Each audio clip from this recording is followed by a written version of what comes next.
ادامه بخش چهره‌های ماندگار. کوروش کبیر. کوروش کبیر بنیادگذار دولتداری متمدن. کامبوجیا لشکر را جمع کرده به سوی ایران روان گردید، اما در راه ناگهان بیمار شده وفات کرد. مرگ او اسرارآمیز بود و روایت‌های زیادی را به میان آورد. از روی یکی از آنها او را جاسوسان موبد گاومتا زهر داده کشتند.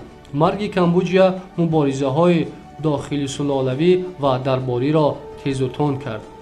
واقعاً کوروش کبیر در بالای پایدیوار استوار دولت توانای ماد، دولت محتشم و ابرقدرت فارس را بنیاد گذاشته، قلمرو آن را در 4 سمت کشور وسعت بخشید.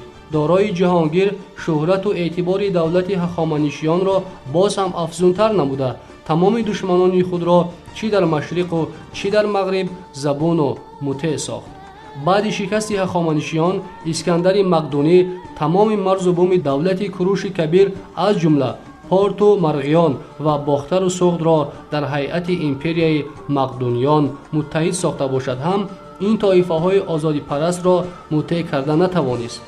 درباره حادثه های این دوره مورخان قدیم معلومات گوناگون و در بسیار مورد با یکدیگر مخالف دادند. اسرار بعضی حادثه های این دوره هنوز هم در قعر عصرها نهان مانده و به خاطره فراموشی سپرده شدند. بینندگان گرامی، در همین جا تاریخ دولتداری کوروش کبیر و امپری هخامنشیان به پایان رسید.